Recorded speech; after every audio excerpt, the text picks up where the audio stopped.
Hello, very beautiful community.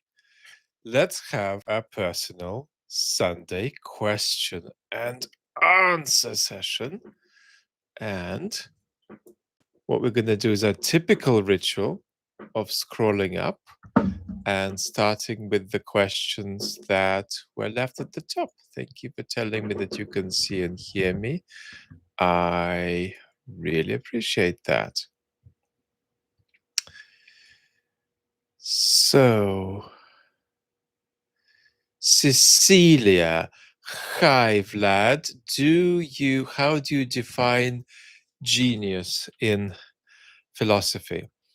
I define genius in the arts as the ability to make what seems impossible possible.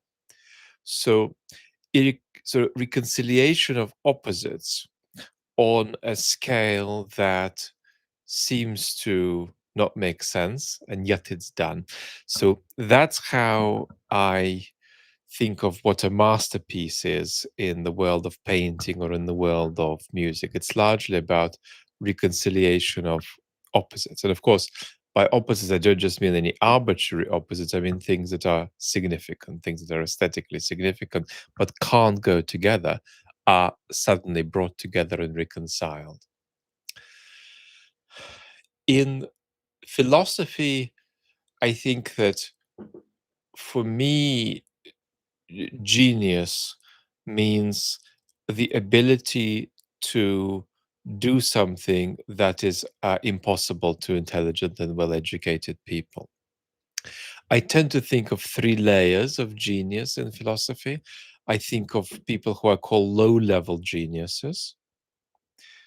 Then I think of people who are mid-level geniuses, and then I think of people who are high-level geniuses. This is a small number of world historically significant philosophers.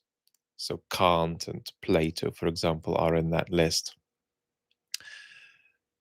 Now, another way of thinking about this matter of reconciliation of opposites and making the impossible possible is a philosopher. If a philosopher combines certain qualities on the highest level that very rarely go together. So, for example, literary genius combined with a genius for systematic architectonic thought, you know?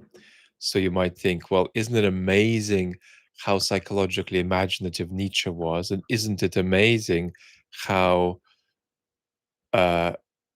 extraordinarily systematic Kant managed to be? Well, you might argue Plato could do both. So there is also that. There are people who have on an extraordinary level a set of talents, philosophical talents that are rarely combined in a single individual. What was freaky about Plato was that if you think about what kind of philosophical talent comes once or twice a century in different dimensions, Plato often had all of these talents and all of their available dimensions. So that's a little of how I think about it, but probably the central principle with genius is that it should be fairly straightforward for you to do something that is impossible for others. I don't mean impossible because they know how to do it, but they can't. They don't even know how you do it. So, Piotr, why aren't you sponsored by ads? Why not even ground news? And how did you arrive at the decision not to do advertising? So, this is not a decision that is completely pure and about principle. It's just tendentious. On balance, I don't feel I can justify advertising something, no matter how much I like the product, because I think that will somehow interfere with the way we're having a conversation here. It'll somehow get in our way. It'll somehow disrupt our little ritual of coming back to the same room and trying to ask questions together. And that means that I suppose if there is going to be an ad on my channel, it's likely to be an ad for something that I've done, right? I might be offering something additional to my freely available content, like a workshop. Um, but so far, I haven't been able to justify, in terms of my ethics here on the platform, talking about products by other people. Now, I also think that not doing that reserves me the right to praise or recommend something very strongly. And I also think that there could be an exceptional case. I think it's almost certainly not going to happen, but there could be an exceptional case that if some kind of enterprise so unbelievably aligned with what I'm doing wanted to sponsor me, then I might be open. But that would have to be something like the New York Review of Books, and even there, I wouldn't be sure. So that's a little how I think about that, and I think in the same way about ads. For a couple of years, I completely had all ads turned off on both channels, and now what I do is I restrict ads to something that is normally skippable and is the beginning of the video. And there's nothing in the middle of the video. YouTube likes ads. So if I put ads in the middle of my video, YouTube may push my videos more, but I can't justify that kind of interruption, even though we are actually an older audience and we do have a very high level of subscription to YouTube, which means that a very large percentage of people here just don't see any ads at all. It's a bit about how I think about that. Echelon, how are you since the second COVID infection? Um, I'm still judging that because, of course, I never had an acute second COVID infection. It straight away manifested for me as a uh, long COVID deterioration and a microvascular deterioration with more chest and breathing problems. Um, so I think this has added something, another layer of difficulty and damage. But overall, the big picture is that still since April, I haven't stood for a single second. And I'm spending much of my day in sort of very difficult, physically unsafe symptoms in bed. I have a very limited capacity to sit up proper. I've got my legs stretched out at the moment, and so I'm kind of in a semi-lying, semi-sitting position. So I have lost the ability to stand. Um, it seems completely since April, so for over 6 months now. But even though that's the case, and even though I so desperately want to stand, because I stood for 44 years of my life, um, mm, I still, more than anything, wish for safety and greater functioning in bed. I'm in lots of very competent medical hand. It's almost getting laughable. In fact, I booked something quite interesting the other day, and it turned out that I had booked something with a doctor who is already one of my doctors. So I'm seeing, everybody in the UK who is a specialist in post-COVID microvascular damage, and a few people internationally too. We've got doctors in the United States, doctors in Germany. Um, so doing my best, but it's a kind of 1,000 little heartbreaks when you want to verticalize, but you can't, and you want more stability even in the horizontal position, but you can't have it. It's a very, very difficult illness. So today is an okay-ish day, but it's 7 in the evening. This is the first thing I'm doing today. I wasn't well enough to do anything until this hour, and that's normal. So it's very, very difficult, and there's not anywhere near as much progress as I would like. How a mouse? How can we try to understand or cope with the aging of loved ones and ourselves, the wish for longevity, but also the distressing decline in mental and physical health? I think that this is going to be in large part about one's relationship with death. And I made a video about that on the philosophy channel. But when we're dealing with um, loved ones getting old, we're really dealing with two things. Uh, we're dealing with the upcoming death of a particular person, but we're also dealing with death in general. And it's these two prongs to that relationship that you've always got to keep in mind, which of course come together in a very special way when it comes to your own biography. So that's one thing.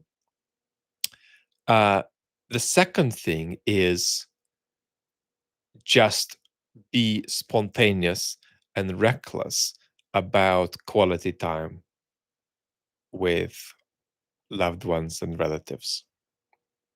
So enjoy it when you can, because so often, of course, even though I've just talked about death, there's also a period of deterioration, period of illness, where it's harder to have, flourishing time together with loved ones.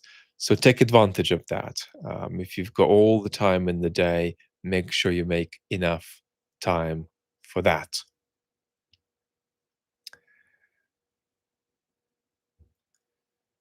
Micro music. Hi, Vlad. I'm sure your health has not allowed you over the last 20 years, but have you had any psychedelic experiences? And do you have any thoughts or feelings about them? Um, I'm curious about this. One of my friends is a sociologist who specializes in psychedelic experience, to see Narani. Um, I got sick in 2003. And so I may have had some interesting life experiences up until that point. But from that point on, um, obviously, it's been a complete no-no to take any substances of that kind for me. It's something I think about. It's important to be accurate in the way we understand these experiences. It's also important to not get overindulgently escapist in the way we think about these experiences, or too overindulgently spiritual. Um, I'm not going to answer that question. I think we might have a deeper conversation about that at some point, however, that wouldn't surprise me. So I'm afraid that's the limited answer I'm going to give for now. What questions, Ross is asking, are you most tired of being asked? And of course, let me just make one more remark. Um, when you are having an experience of that kind, an important question arises, as it does with other substances. Is that more you or less you? That's a very interesting question. I think Freud would say that in some ways that matter is actually more you. Um, but it's a topic that probably needs a little bit of foundation before we take it forward. So that's all I'm going to give for today, if that's okay. Ross, what are you most tired of being asked, and what questions do you want people to ask instead, and what's the answer to that question? So I think I would understand that question as being really important if we were talking about an academic setting in which I've got some undergraduate in which I'm supervising, a postgraduate thesis or something like that. There, I would say, yeah, here are some good questions to ask, and these are the less good questions to ask. Um, that's not how it works when you're a public intellectual or baby public intellectual like me. Um, you don't get to decide what people want to ask. You don't get to decide how what you say hits people. You just see how it hits people, try to understand that, and then adjust and react accordingly. So I genuinely have zero inclination to exercise any control over the questions that are being asked. There would be something misanthropic about that. Um, you have to take, if you like, the beauty of the um, reality as it is. If you're a public intellectual, you can't really try to say, I'd like my audience to be something they're not. You could say that if you're moving from one niche to another, but you can't really wish for your audience to be something they're not. So I have zero gap there between what is and what I would like, because the very idea of a gap like that is not coherent. You might think, oh, Vlad's frustrated that, for instance, people can't accept that their society changes and that they're not going to have a reversion to normal democracy when Trump is gone. But I don't have any such frustration because that would just that just feels so alien to me, so unintelligible, um, because um, the very point in the dynamic in which I'm in is that I will be asked the same question. When I say we're in democratic decline, I will be asked, but how do you know? But how can anyone know? I'll be asked that repeatedly. I'm asked that every single day, literally several times every single day.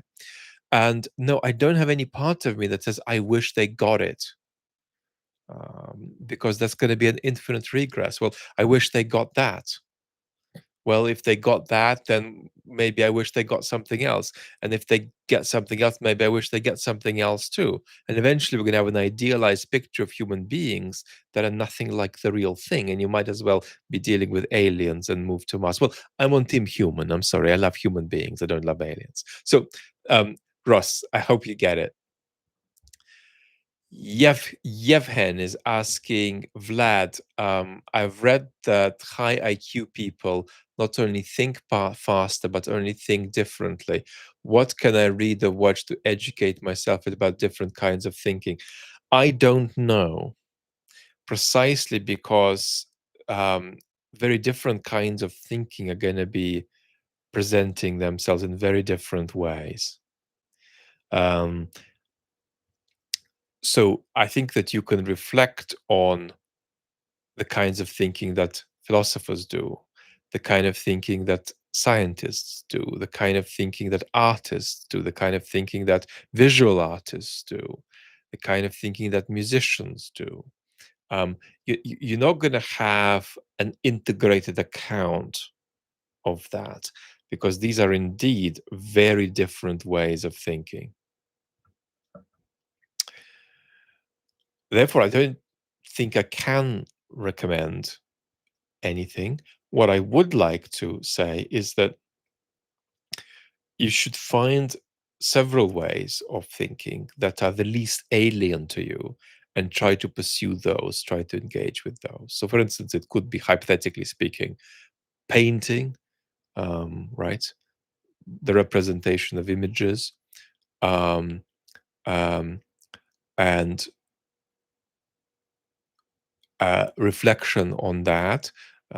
You could engage with reflection on that in words. Um, of course, to a certain extent, the best way to think about images is in terms of other images. But find 2 or 3 ways of thinking that are the least alien to you and engage with them, um, and see what you learn. Also, don't forget that there is such a thing as emotional intelligence as well as IQ. High IQ is not a sign of talent in most departments of human talent. You could have a genius level IQ and, in fact, be a bit of a moron in 98% of human activities. Um, so don't overestimate IQ. Right. Most of the great geniuses in history were not high IQ people. Um, they were not necessarily people who would be anything like the people who would do the very best on IQ tests. So understand that IQ tests don't capture human intelligence very much at all. All IQ tests really do is, on the positive side, show you that somebody is good at IQ tests. And on the negative side, they can rule out significant cognitive disability. That's about it. Multiple professors have said that my math paper is interesting, novel, but it's written terribly. I've tried to write it in basic English for ease. Any tips on academic writing? Again, there are very different kinds of academic writing, but the best way to get to write better is to read. and to read different versions of the kind of thing you want to write, and then not try to copy them, but try to develop a writing style of your own that is a consequence of the writing styles of others you admire sort of percolating in your head. What it shouldn't be is a kind of a conscious application of, um, you know, um, method you've encountered elsewhere, because it's just not going to work for you. It needs to be your own, and it needs to be not entirely consciously transparent to you why you write in one way or another.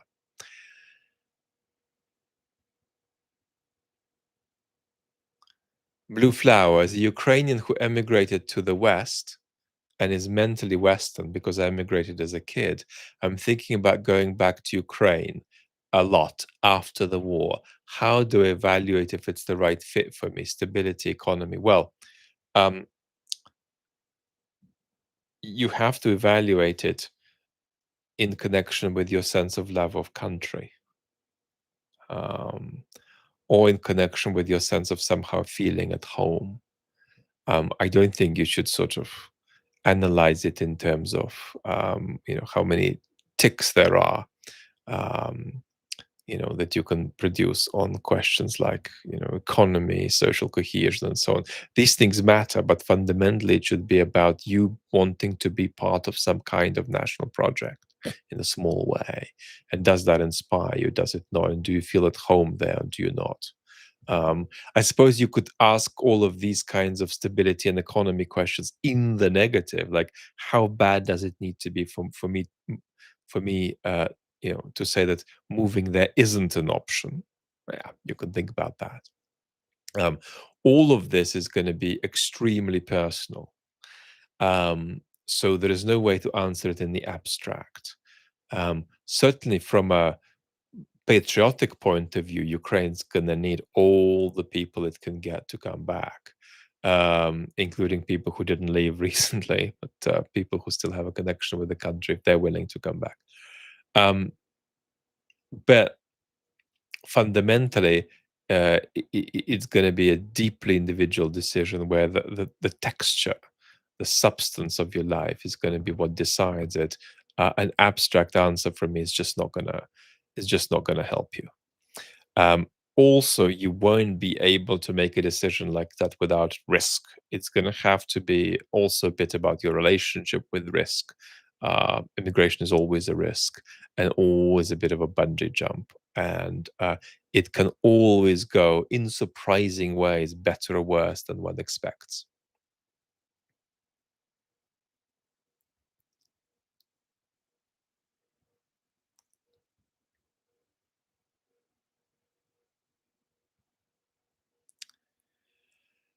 Lottie, are you personally happy to embrace waves of migrants entering the UK by boats? Have you been affected by this in your area where you live in London?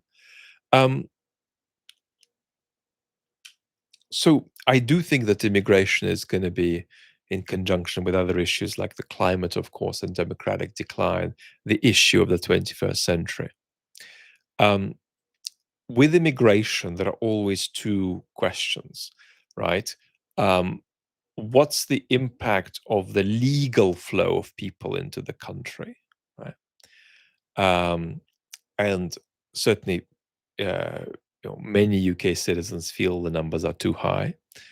The trouble is that hard-nosed economists and policy experts and come back with the point that we need these people. Then there are much, much, much, much, much smaller numbers to be distinguished from these vast numbers in the hundreds and hundreds of thousands annually.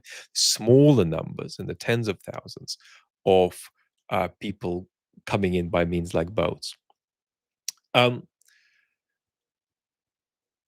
I tend to think that there's a so I don't want to get too political here. Going to try to answer it personally, but just to lay the foundation, which you probably know already if you follow me. I think there's a legitimacy crisis around the issue of immigration in most Western countries, whereby governments are doing something that citizens feel has not been sufficiently explained to them and is not been made sufficiently convincing.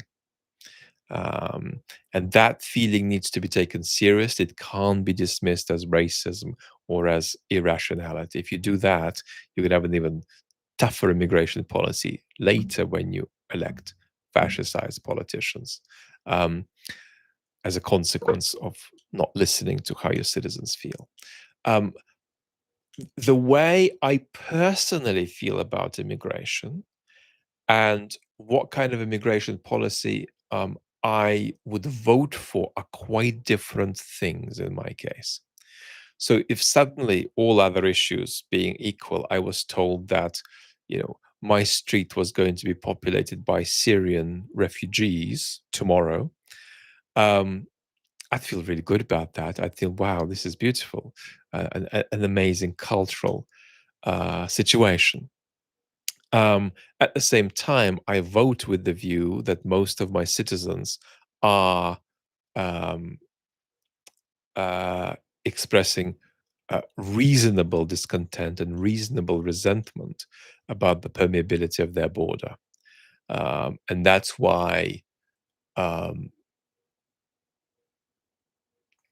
if you pushed me to list a set of political positions that um, you might want to categorize as being more left or more right, that I have, um, my current stance on what kind of immigration policy you need would not be a left wing position. Um, so, in personal disposition, I might be inclined towards something you would call a sort of a classic 1990s pro human rights left wing position, or centrist or center left position. Um, Today, I am very conscious that, um, if current immigration policies continue as is in countries like the UK, we're going to be at risk of losing our democracy. So there's a gap, therefore, between how I feel and how my citizens feel. But that also affects how I feel, because I respect how my citizens feel, even if they feel differently from me. And I also respect the fact that we all want to live in a democracy. We don't want to lose it.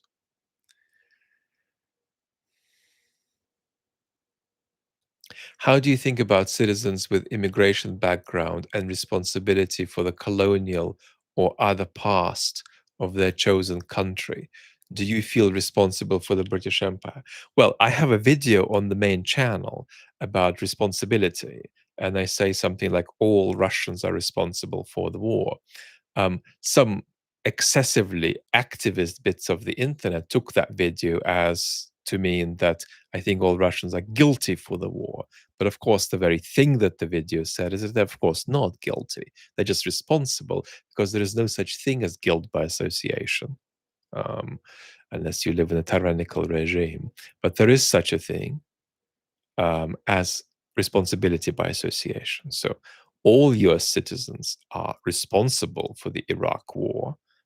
US citizens are not guilty for the Iraq war. So, of course, my only political identity is with Britain. That's where I vote. That's where I think about policy consequences. Perhaps we could talk about this more broadly in terms of the West, but there we go. And therefore, I would say, yeah, sure, I'm responsible for uh, the for the British Empire. Sure, sure.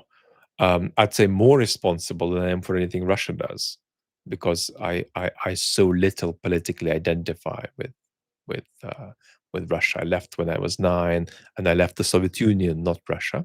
But insofar as there's something that shades my identity a little bit, that's Russian. It's small, but it's there. Then, to that small degree, I feel a small degree of responsibility for the Ukraine war, even. But that's very small compared to the responsibility I feel for the actions of my country, for the actions of Britain, historically and today. So I think that's the beginning of the answer. I think that uh, reflection on colonial legacy is very important. Various modes of decolonization are very important. Also, decolonizing the syllabus has been important in the higher education system. However, there has also been a woke excess here that has gone in a corrupt direction and has corrupted the notion of what universities, for instance, should be.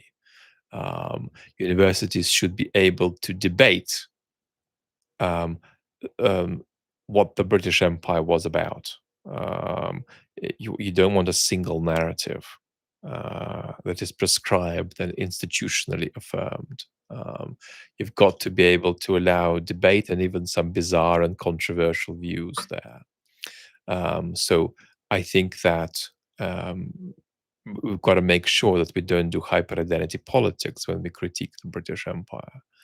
Um, so the absurd terminus of hyper identity politics on issue like that might be um, um, an issue like decolonization might be when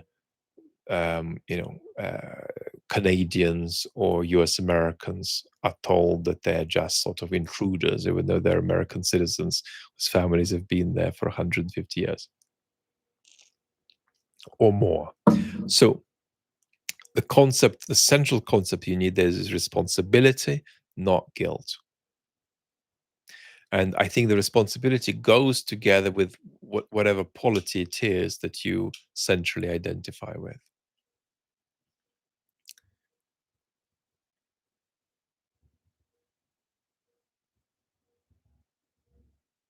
Russell, I'm not going to take non personal questions today, but I'd love to take a question like that next time. I apologize.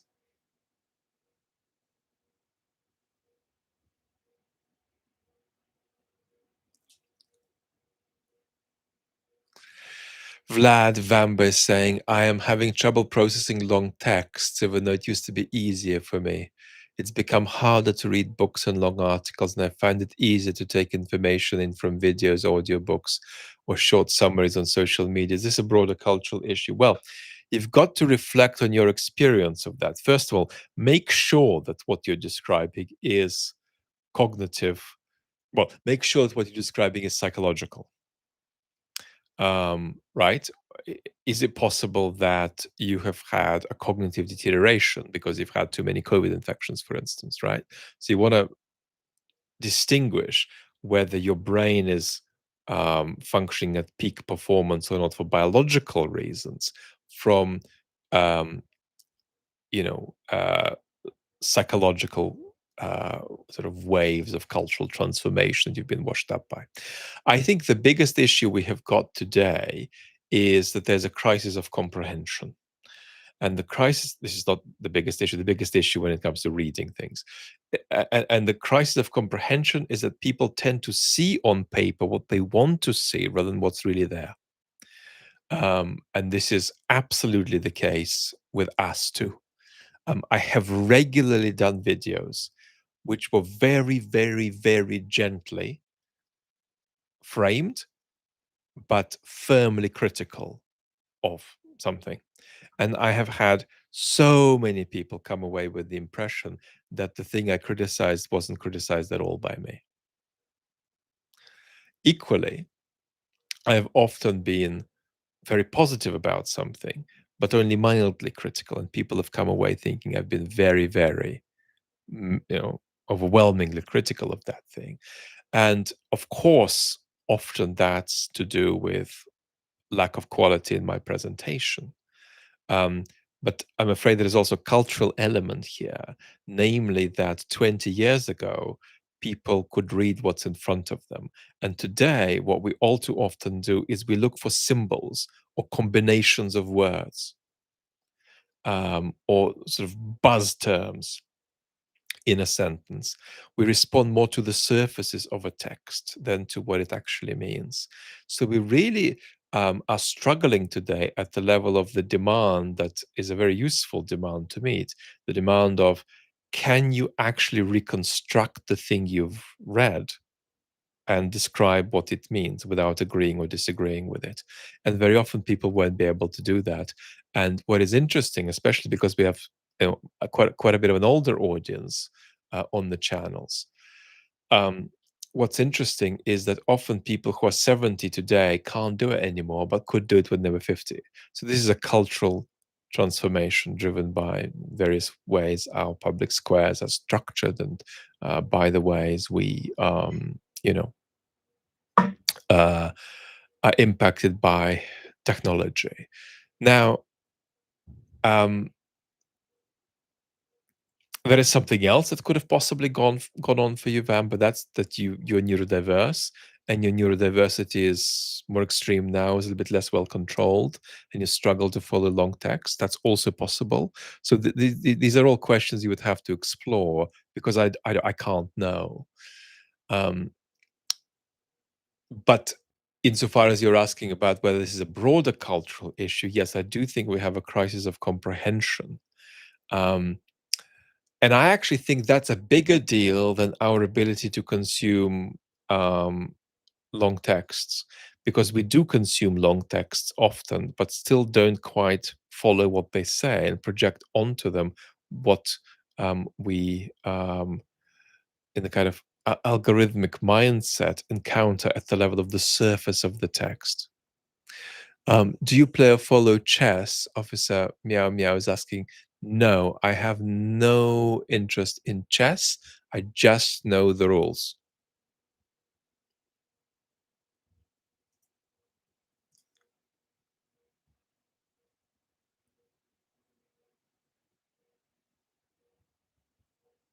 Do you care to condemn the remarks of a certain Vlad Vexler, who, while generally an impeccable individual, heinously claimed 3 years ago that Nina Simone was not an artist? Yes, Nina Simone is not an artist. She's an entertainer. Um, she's probably the greatest pop star of the 20th century because of um, musical values. So Nina Simone's rhythmical strength is superior to most classical musicians who are very famous, for example. And Nina Simone's capacity for characterization is not behind some of the greatest classical artists like Alfred Cortot, the pianist Alfred Cortot. Now, it's difficult to say that the songs Nina Simone sung were in themselves works of art. There's a very strong aesthetic dimension to what she's doing, and she had greater artist qualities than the vast majority of artists who are rightly admired. But in our culture, we ludicrously inflate the definition of art. And it's at a minimum not clear that what Nina Simone or Edith Piaf were doing is art. Um, it's highly aesthetically expressive um, and often moving um, entertainment. We should be much more restricted in what we categorize to be art. And also, something being art doesn't make it good. I mean, nearly all art is trash, right? So what Nina was doing is 1,000 times better than 99.999% of art, including 1,000 times aesthetically better. But it's not clear to me that it's helpful to say that she is an artist. She is a great, great pop star.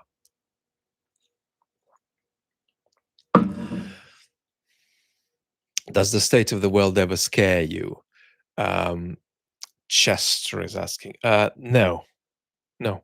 I mean, the transformation we're going through now, that is so big for us we can barely process it, is small to medium in historical scale.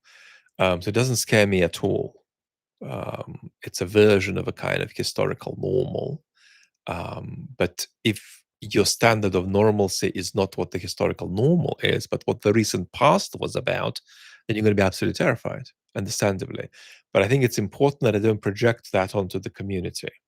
In other words, that I'm not gaslighting people. I'm not dismissive of people being utterly freaked out, because some of the most sophisticated and beautiful and kind people on earth are profoundly freaked out by what's happening.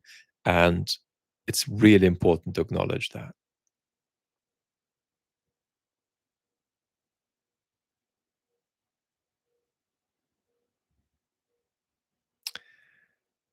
Josh, thoughts on Zach Polanski? A bit too much hyperidentity politics. Um, Otherwise, he is framing a populist way of engaging and a populist agenda. The downside of it is it complicates what the role of the Green Party is. Because if you put together a populist left message as the leader of the Green Party, the question is, what's the space left for a Green Party that tries to engage across the ideological spectrum while centering the climate? So there's a lot of loss in the kind of project that he is engaged in. There is some gain in it. The trouble with the Green Party is that it's still very captured by hyper-identity politics, and that would restrict the freedom of somebody like Zack to appeal to the country as a whole. Um, but I think we've got to be very open and very welcoming and very encouraging of politicians like Zack, who are trying to shake things up and who understand that there's a legitimacy crisis between the population and technocratic centrist politics. And anybody who tries to break that, even if you don't agree with everything they say, that's secondary, really, should be welcomed as long as they are acting responsibly. So I think that there are plenty of downsides to his project, but it's a project that you should very much welcome if you like the health of your democracy here in the UK. Um, and therefore, you should welcome his equivalents elsewhere, wherever you are in the world. Chester, again, I have to deal with a family member in my life who is prone to conspiratorial thinking, but is not mentally ill. But he cannot believe in coincidence or incompetence. Everything is a slight against him. I think it's a struggle for human beings to accept coincidence. Um, you know, it's actually easier to believe in the alternatives to coincidence, things like synchronicity or the idea that things are somehow aligned according to some pattern, because accepting coincidence is actually having the psychic flexibility to bear the contingency of life. Most people struggle with that. So, funnily enough, we often think of the coincidence perspective as the easy perspective, it's just the default position. Yeah. It's not. Coincidence is much more existentially challenging a stance to land on than a stance that says everything is meant to be and everything is sort of kind of connected. Gerald, should I go about getting the most of higher education? As a young person, I feel as if the future is uncertain, although I have backup plans and a safety net if things don't work out. So it depends on the quality of the education, but broadly speaking, yes. And what I'd say here is two things. There is a story about how higher education might get you a better job, but there's also a story about how you're thrown into the world and you're meant to react to where you land. And the notion is that a liberal education helps you achieve that kind of existential and epistemic and psychological and political and social wherewithal. It's an end in itself. Importantly, it makes you better at leading a life in ways that can't be tangibly captured in graphs about how much you're going to earn. So it's very important what a liberal education does for individual self-development.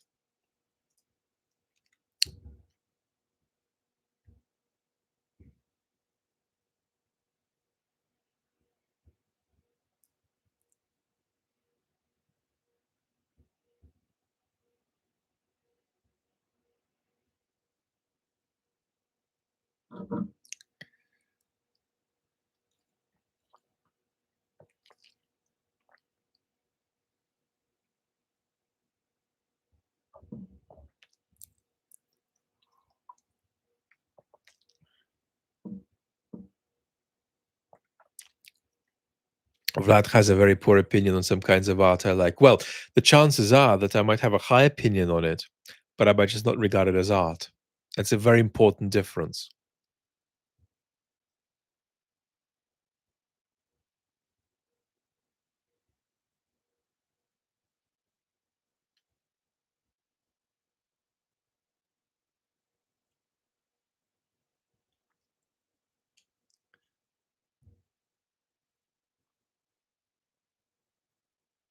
Kristen is asking, how's Ricky? I haven't seen Ricky for a while, so something is up with him. I read 90% normal chat and 10% super chats.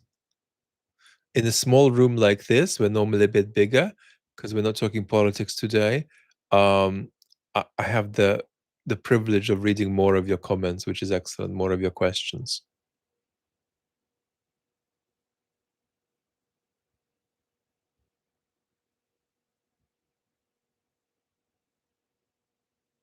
Most of the questions we've taken today were from the main chat section.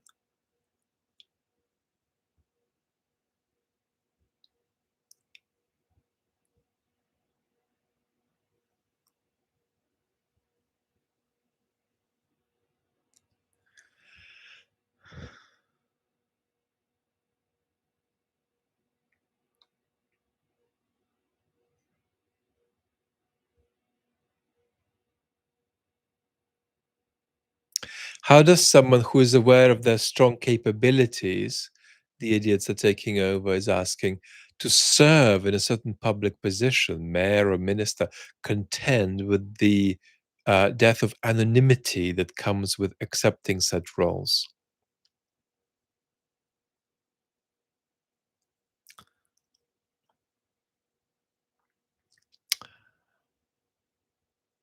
You shouldn't put yourself in a position where you're doing something that you're not psychologically ready to do.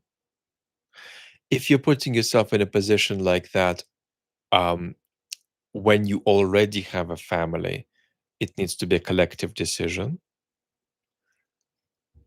When you don't yet have uh, a family, it needs to be something that, you know, as you develop a family, you make sure works for everybody. You obviously need to be confident about your personal safety, and you need to have certain um, political skills, right, to deal with the publicness of your role, and to deal with the absurdities of it, such as the absurd literal mindedness of it. That in politics, what matters isn't what you mean, but what you say, taken literally, and taken literally in every kind of stretched way you can imagine. Um, then there are questions about, if you have a public face, do you also allow public face for other members of your family, or do you keep them out, and can you do that effectively, and so on? Um, so it's a difficult wash, but again, this is going to be you looking inside and saying, can I do this? Is this for me?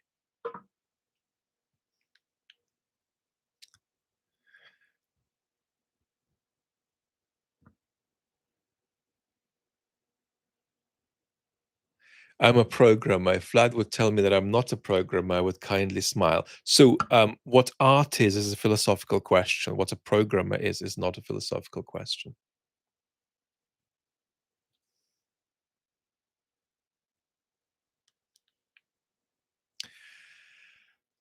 What do I think about post-liberalism? Are you talking about the piece that John Gray wrote for the New Statesman recently, where he said, "Why I'm not a post-liberal," Greg? Is that what you're asking about?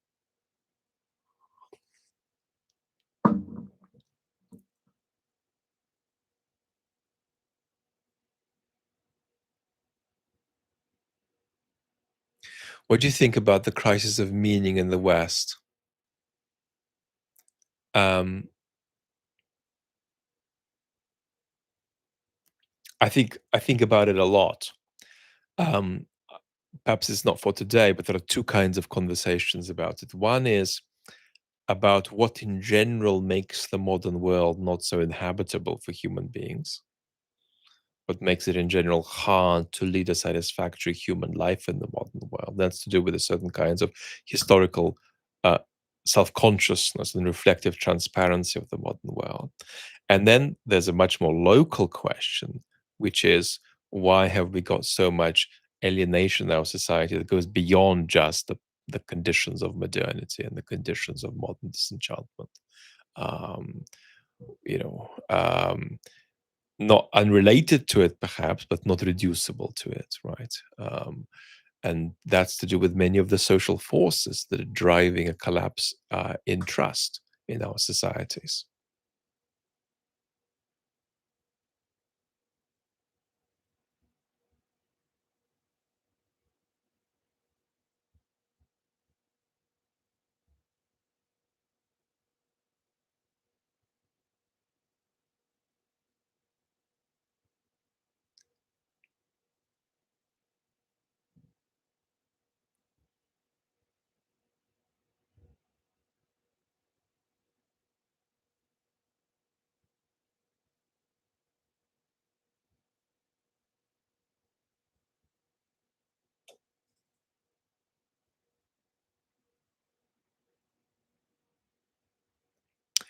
If your health allows you, Baker is asking to have the meal of your choosing in the setting of your choosing with wine. What are you going to choose? Oh gosh, that's going to depend on the mood.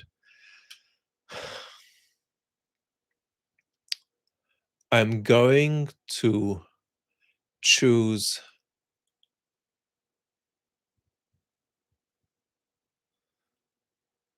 a pasta dish for sure,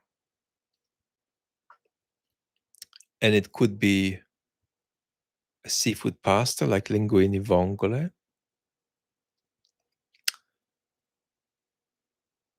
I'm probably going to choose some sashimi. I'm probably going to choose something very, very humble, like a roast chicken. My apologies to vegans straight away. Um, or some kind of very simple chicken dish like a Georgian satsivi. Um,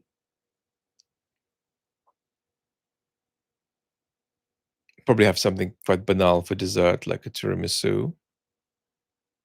Um, I think because I'm not feeling well at the moment, it's hard for me to um, visualize what when I feel a bit better, it'll be more easy to visualize and remember, which is all the dishes that I love. And there'd be some wines I would definitely have some wines that I love. I definitely have an a glass of orange wine from Josko Gravner in Friuli, and I would have a glass of aged white Burgundy from a, I won't bother you with the details. Blah blah blah. So it looks something like that.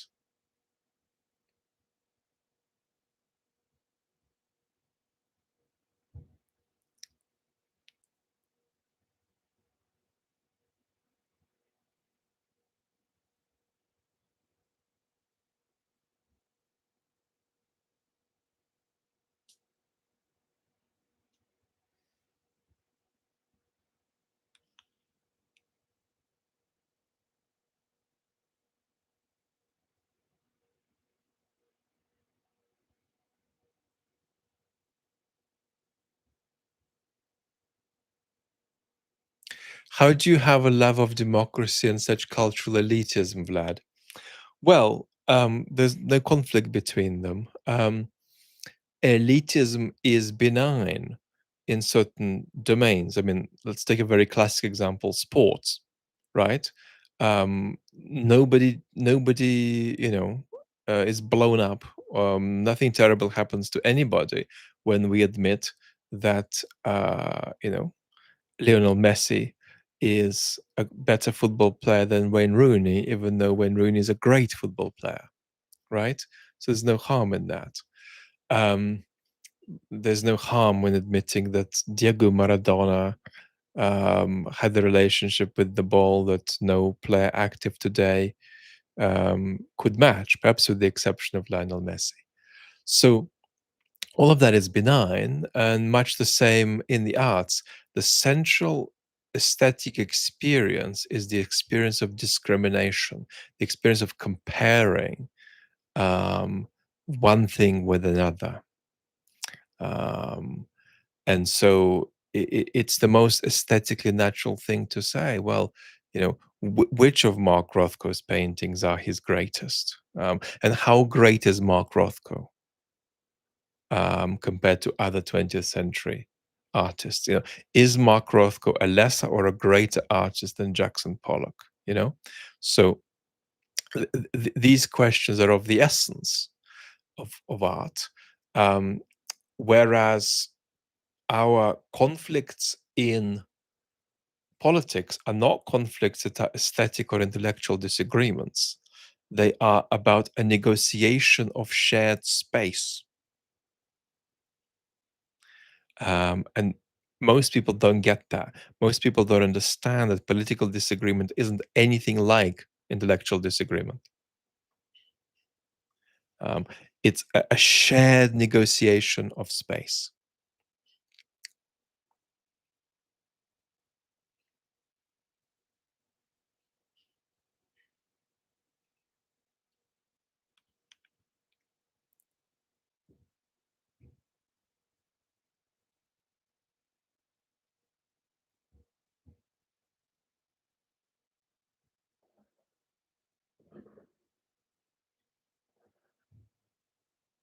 Hi, Vlad. Louis PG is saying a close friend is into post-truth thinking. We can't know the truth. Money controls all news. Thinks the West know better than Russia. Is open to debate any ideas to bring him to reality. I don't think it's particular ideas that bring him to reality, because I think that what needs to change there is a frame. And a conspiratorial frame is a frame that says that the thing that is the most important thing to know is always out of the frame. It's always the thing that you can't see. You get him blasted out of that, really, only by sharing a very great deal of intimacy with that person in a non-political way, so that you develop trust in one another epistemically. And then you challenge never the particular views, but the general way of making sense of the world. But you rarely succeed, because what motivates human beings is what motivates human beings. They're not going to be motivated by things they aren't already motivated by very easily at all. You also have to ask what's personally driving them to feel that um, nothing can be trusted. And what you might find, and we often say this, is that there's actually an instinct for truth that is driving the disbelief in there being such a thing as the truth at all. The instinct is, I don't want to be fooled, I don't want to be duped. And now, because I'm so keen to not get fooled and not get duped, I'm going to doubt that anything is true about anything at all.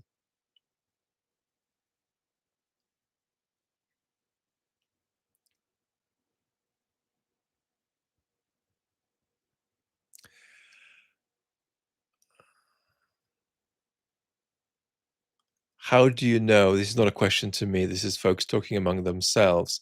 But how do you know what the author meant, what were his feelings when he did the art? So that's the wrong question, right? It's irrelevant what Beethoven thought he was doing. What matters is what he really was doing. And you get that not by looking at Beethoven's biography, you look at the score. And what Beethoven was doing in the score is both discernible from the score, if you can interpret the score correctly, but it's also largely not consciously available to Beethoven. So Beethoven would be very important, but a very far from definitive authority on what he actually was doing if we asked him.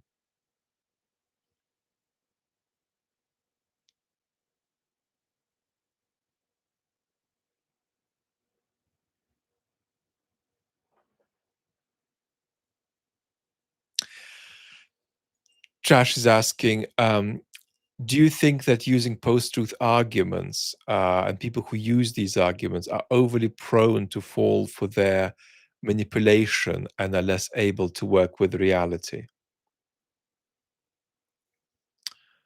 Um, I think that there is a very big psychotic element to our experience of politics today. And that's to say, when the mind can no longer bear the reality around it and it substitutes it with something else. Um, that's a very major incapacity that we have in society. It's very significant.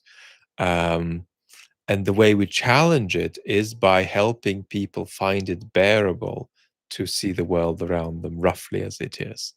But we're not going to get any progress there if all we do is just insist that because that is the real world, that it's just wrong and idiotic and irrational for people not to see it. That's not going to move people. What's going to move them is if we facilitate for them to no longer find unbearable the things they find unbearable in, uh, having contact with reality. Hey Vlad, how's your illness been going? I gave a sort of answer at the beginning, a brief one.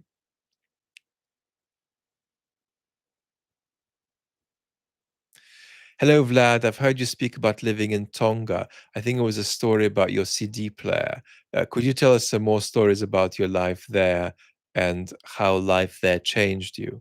Um, I was sick, but stably sick when I was there. Um, it was really magical to catch Tonga around 20 years ago because it was still quite removed from the world, quite isolated.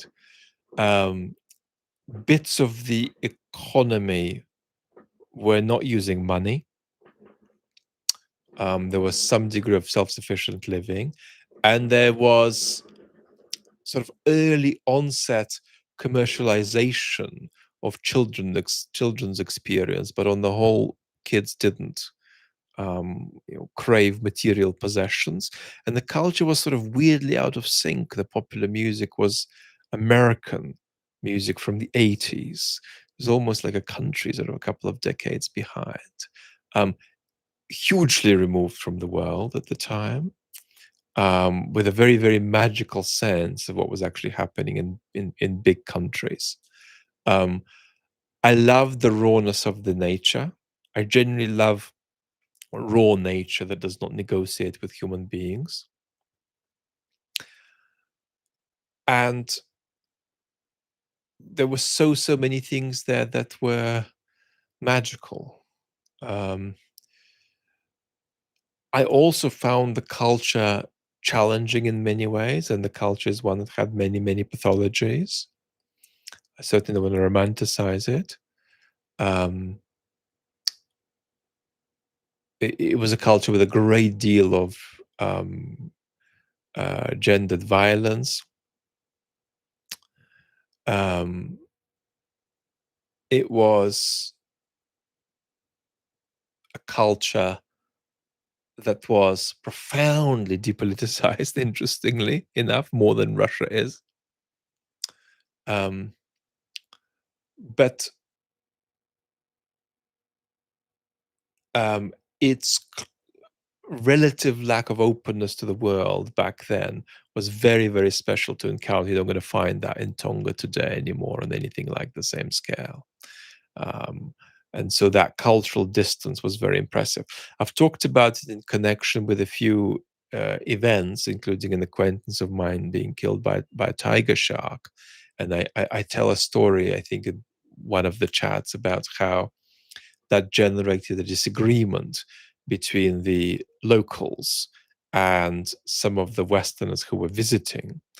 And the disagreement was about whether the sea has ethical properties, because the thought was, if you lose your life at sea, it's because something was morally corrupt about you.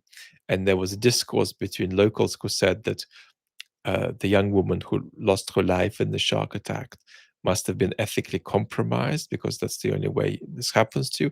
And Westerners said, no, this is not how sharks work. You need a much more naturalistic understanding of this. Interestingly, some of the locals began to change their mind. And when a local boy from a neighboring village was taken out to sea by a rip and unfortunately didn't survive, the locals said, this is to do with ethical properties, but it only now applies to Tongans. When Westerners experience tragedy in the sea, that's now contingent. So it was an interesting example of mythology, sort of mythology halfway to breaking down. I owned a couple of pigs in Tonga, which I'm gonna show you one of the pigs, Hillary, probably in another personal video. And I also had a very nice interaction with animals there, um, which is never a big part of my life. But I swam with whales there, and that was quite magical. Um, you are aware when you're in 2 kilometer deep water next to a family of humpbacks, um, of their extraordinary awareness of you and their extraordinary thoughtfulness, and their sophistication and their elegance in the water, because there was a sort of 50-meter visibility. They're just a wave of the tail, and little by little they disappear. And I also encountered there a young woman who was doing a PhD on the harm that's caused to whales by swimming with them. What I would say at the time was that there was so little of that going on, because there wasn't really a tourism industry um, on any scale, that it wasn't a problem then, but it might be a problem now. Um, would you consider yourself a celebrity, and have you ever wanted to become one? Uh, Definitely not. Maybe um, at some point as a teenager, I may have thought about it, but I don't think I thought about it very much.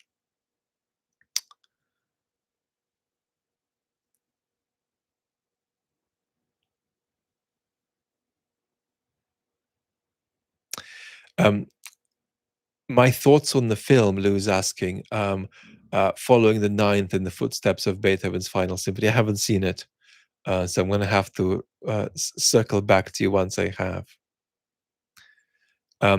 Werner Herzog is a firm opponent of psychotherapy and highly recommends making art instead. What are your thoughts? I like Werner's position on psychoanalysis. What he is intolerant of specifically is psychoanalysis. And I am very impressed by what Werner is saying. But you've got to be specific here. You've got to understand what Werner actually means. Werner is not saying psychoanalysis explains nothing. He's saying psychoanalysis is dangerous precisely because it gets at certain truths about our mind and attains a level of self transparency for us that is intolerable. So for Werner, the point is not that it leaves us in the dark by serving us bullshit, but that it leaves us in a house, as Werner would say, that is too well illuminated, in which every room has the lights on. And that kind of house, Werner would say, becomes uninhabitable. Now, Werner has no clue about psychoanalysis.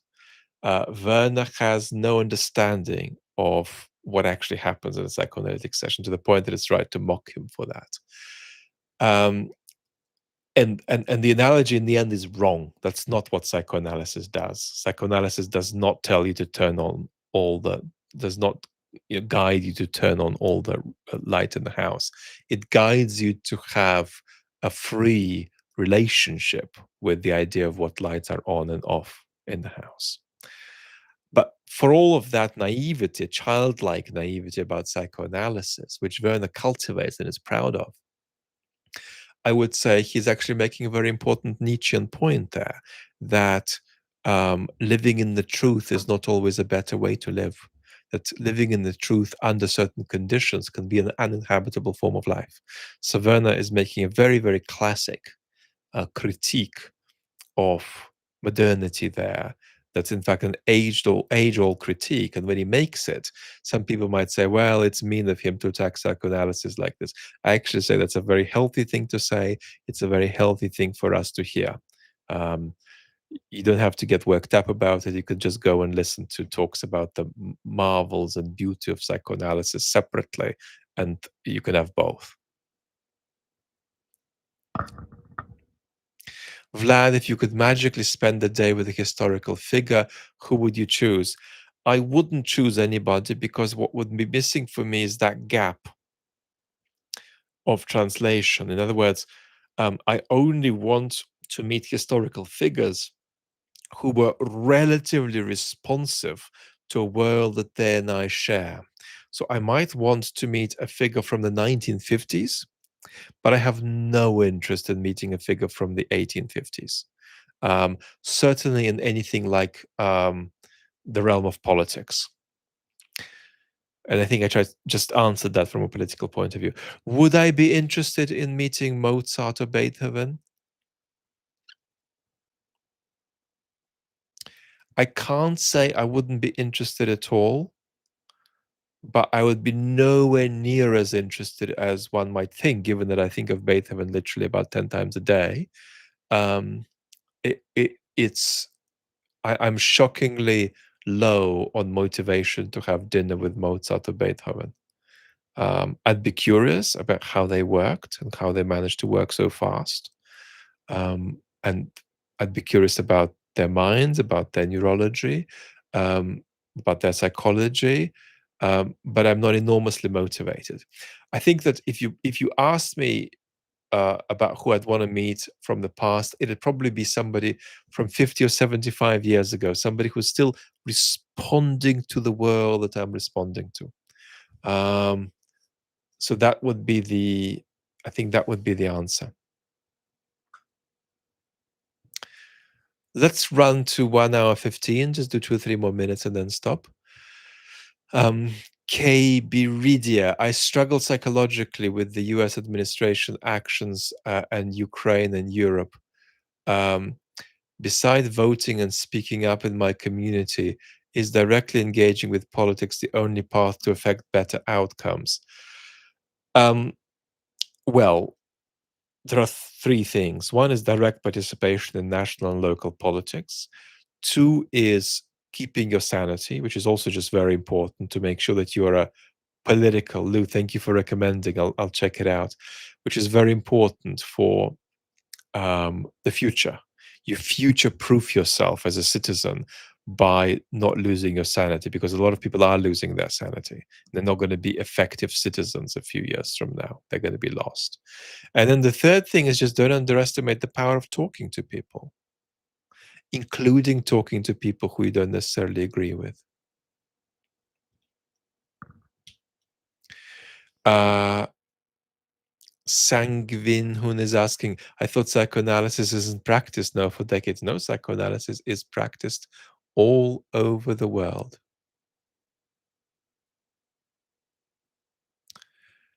Testy Tracky is saying hello from Oz. Wishing you the best of health. Thank you so, so much. Let's take 2 more questions.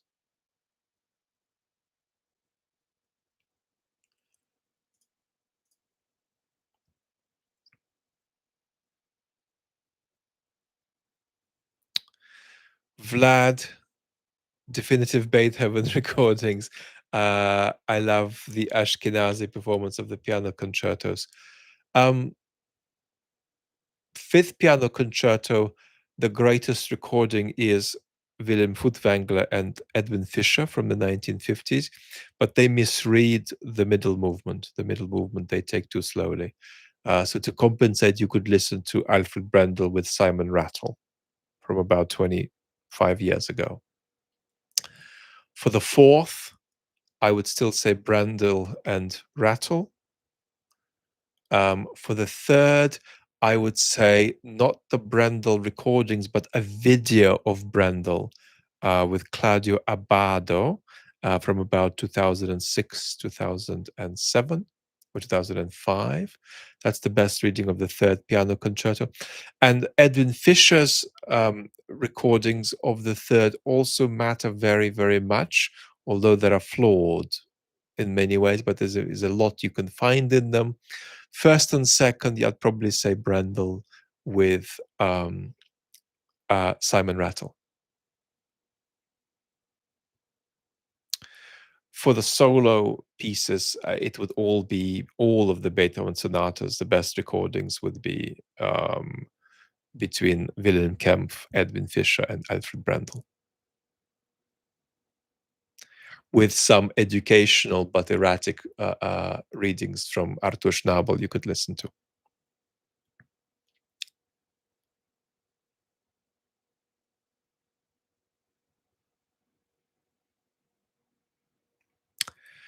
Last question, Vlad. How do you live day to day, reading about just horrendous things happening in the news all the time?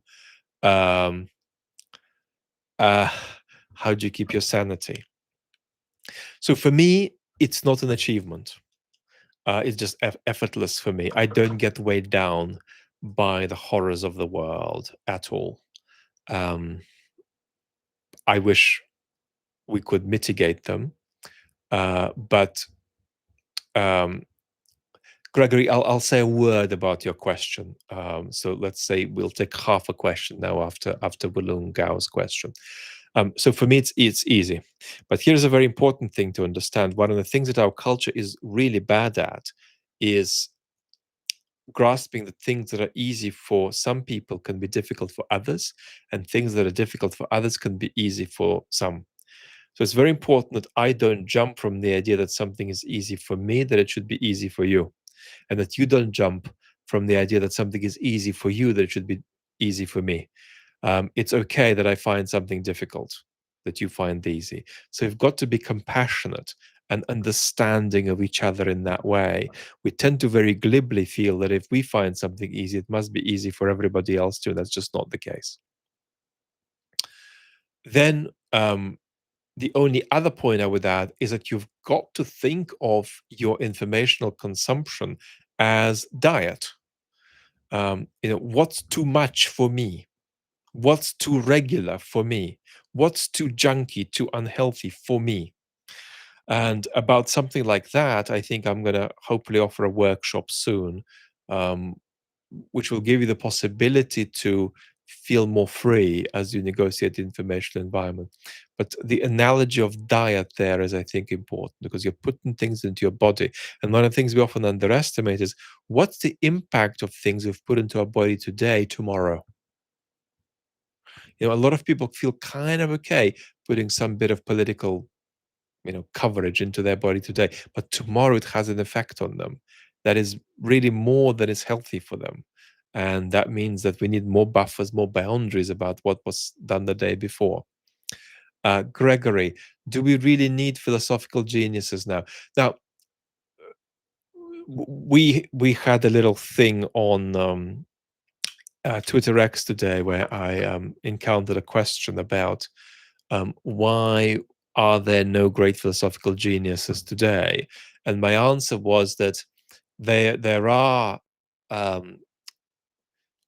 low-level philosophical geniuses who were born in the last century, but that the last world historical genius, arguably in philosophy, was born in the middle of the 19th century, Friedrich Nietzsche, and the last middle-level philosophical genius was born in 1889, Ludwig Wittgenstein, and of course also two other very major philosophers were born in that year, Collingwood and Heidegger.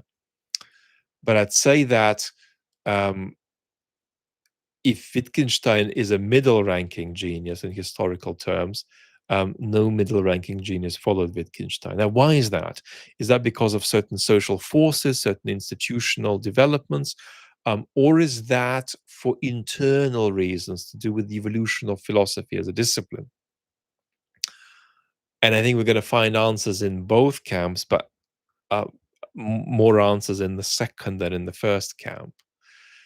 Um, but having said this, even though I am very sympathetic to the feelings of my hero Isaiah Berlin, who really thought that since Wittgenstein, the very idea of genius or high-level genius outside the arts and the sciences didn't make much sense. I'm sympathetic with that idea. But despite that, I think that I am not somebody who is a pessimist about new talent coming through. Very often you hear, well, nobody is any good anymore. We don't have great philosophers anymore. We don't have great artists anymore. I say nonsense. There's a lot of very gifted people coming through, and that'll never stop. Because when a human being is born and up to a level allowed to develop their talent, what they get motivated by is consciousness of their powers. And if a human being realizes they have remarkable powers, they're enormously motivated to express those. And that's why I remain an optimist about the future. I remain an optimist about the future of particular art forms. I remain an optimist about the future of philosophy. I remain an optimist about the future of psychoanalysis and whatever else we mentioned today. Okay, beautiful community. It was nice to be in a small room. I struggled quite a bit with health today, so it was just difficult to keep on speaking, which is why I was not so articulate. Couldn't even think of what dishes I wanted to eat as my last meal or something like that. But I had a great time with you, and I did my best. So thank you very, very much, beautiful community. Last super thanks. I'm a new dad struggling with anxiety about my son's future, especially regarding AI. Do you share these concerns? Concerns, yes. Overwhelm. I think there are good reasons not to be overwhelmed. If you're in the West, your children will live in a world that is in some ways going to be worse than the world in which you live in. Sure, it's going to be better in other ways, but it's going to be worse, maybe cumulatively worse. But here is the bottom line. Despite democratic decline, despite the climate crisis, children born today, children who are 10 or 15 years old today in the West, when they're 50, are going to be able to go to the cafe, have a frappuccino. They're going to be able to go to the cinema, to the art gallery, to the restaurant, to the nightclub, to the bar, to wherever they want. They're going to be able to go on holiday. So we're not looking at some kind of apocalypse. We're looking at much more constrained world. I would think over the next decades of the climate crisis is a bigger issue than AI. AI is an issue too. But in the West, you're not looking at societal collapse. You're not looking at anything that's utterly and totally calamitous. You're gonna see a situation where there is more precarity, there's less stability, there's less democracy, there's probably less freedom, but you're still gonna have people leading fulfilling lives. You're still gonna have people enjoying themselves. You're still going to have people earning a very good living in some cases. So we really struggle with the notion that the future won't be better than the present. I think that's a very big existential challenge for our generation. We can't fathom the fact that it's just not true that the next generation will have it better than us. And that often just throws us. But having said this, in the scheme of things, young kids in the West today are going to be relatively okay in the historical scheme of things. Yes, there's going to be climate disasters that affect the West on a scale we haven't seen yet. Yes, we're going to face other challenges, but your kids are not going to sit in a dungeon. They're going to lead, in historical terms, still relatively privileged and relatively free lives. Lots of love and talk very soon, beautiful community. Bye bye.